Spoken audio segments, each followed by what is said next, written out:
নমস্কার বন্ধুরা, মনিকা লাইফস্টাইলে তোমাদের সকলকে অনেক অনেক ধন্যবাদ।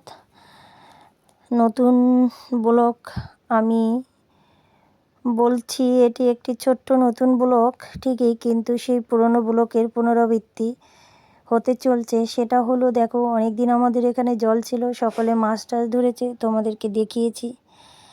তো আবারও সেই একই অবস্থা হতে চলেছে।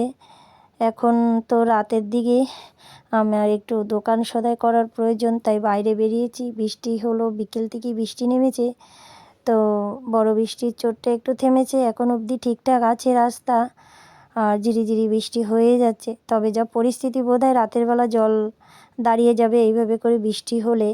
আর যা শুনছি খবরেতে, রাতের না বৃষ্টি হয়তো এদিকে আমাদের এদিকটা হবে। তো কি যে বলবো বুঝতে পারছি না। তা ভাবলাম দেখি কি পরিস্থিতি হয়, তোমাদের সাথে একটু শেয়ার করব। এখন তো রাস্তাটা পুরো শুকনো, এই যে রাতের থেকেই আমি ব্লগটা করছি, ভিডিওগুলো দেখে নাও তোমরা। পুরো রাস্তাটাই শুকনো। আমি যে দোকানের দিকে যাচ্ছি, তো কালকে যদি এইভাবে মানে থাকে তো ভালো, আর না হলে হয়তো সম্ভাবনা থাকার খুবই কম। যেভাবে আকাশে মেঘ করে রয়েছে, আকাশে প্রচণ্ড মেঘ, হয়তো জোর কদমে বৃষ্টি নামবে, আর নামলে তো জলে আবার ভর্তি হয়ে যাবে।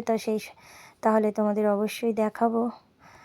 আর এই যে আমি এখন দোকান সদাই করতে, তাই দোকান সদাই হয়ে গেলে বাড়িতে যাব, তারপরে কালকে সকাল থেকে বাকিটা তোমাদের দেখাবো। তো চলো, ঠিক আছে।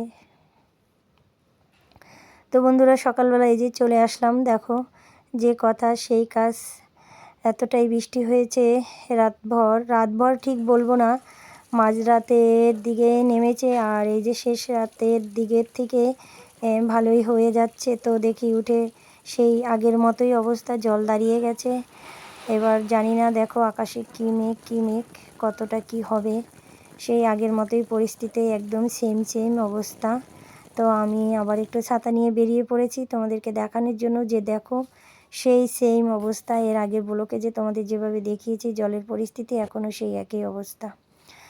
আর এই যে দেখো সন্ধেও হয়ে গেছে, আর একদিনে তো জল টানা সম্ভব না, জলটা টানেনি। আর এই গেটটা একটু ফাঁকা করে রেখেছিলাম, কুকুরগুলো যাবারের আর জায়গা নেই।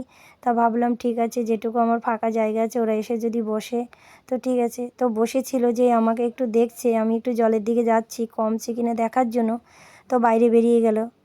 তো ওকে আমি ডেকেছিলাম, ও আর ভেতর দিকে ঢুকলো না। তো পরে ভাবছি ওকে আবার ডেকে ঢুকিয়ে দেব। তা আমি তোমাদেরকে দেখাচ্ছি, দেখো কি পরিস্থিতি জলের, একদম পুরো ভর্তি জল, সেভাবে আর টানিনি। আর জলে প্রচণ্ড গন্ধ ছাড়ছে, কারণ দিনভর লোকজন যাওয়া আসা, আর ড্রেনের জলগুলো সবই নোংরা হয়ে গেছে, কাদা কাদা টাইপের, মানে কীরকম একটা ঘোলাটে টাইপের হয়ে গেছে। প্রচণ্ড গন্ধ ছাড়ছে জলে, মানে একটা বাজে পরিস্থিতি, সে আর বলে বোঝানো যায় না। আর এইভাবে এই 10-12 দিন বসে একটু রাস্তাটা শুকালো, তো আবার সেই একদিন যেতে না যেতেই আবার 2 দিনের মাথায় আবার এই বৃষ্টি, আবার জল। জানি না এভাবে কতদিন চলবে, ভগবানই জানে। তো তোমরা হয়তো ভাবছো কি দেখাচ্ছি বলতে, দেখো আমাদের পরিস্থিতিটাই দেখাচ্ছি, যে আমাদের কি অবস্থা, যে ঘর থেকে বাইরে বেরোবো, একটু বেরিয়ে কোথাও যাব, বা একটা ভালো জামা কাপড় পরে বেরোয়ার মতো পরিস্থিতি নেই। প্রায় অনেকটাই জল পেটায়, হাঁটুর সমান জল হয়ে যাবে। আর হাঁটুর সমান জল, বুঝতেই পারছো এই জলে বের হওয়া, আর বেরোলে পরে হাত পা চুলকায়, এই জল লাগলে ভীষণ নোংরা জল। ওই যে বললাম, ড্রেনের জল, খালের জল সব এক হয়ে গেছে। দেখো কুকুরটার কি অবস্থা। তো আমার এই ছোট্ট ব্লগটি ভালো লাগলে বন্ধুরা প্লিজ একটা লাইক করে দিও, আর আমার চ্যানেলটাকে সাবস্ক্রাইব করে দিও। আয় আয় আয় আয় আয় ভেতরে আয়, আয় ভেতরে আয়। ওকে ডাকছি ঘরে আসার জন্য, ওকে ডেকে উঠোনে নিয়ে যাব, তারপর গেটটা বন্ধ করে দেবো, নাহলে বেচারি সারা রাত জলেই থাকবে।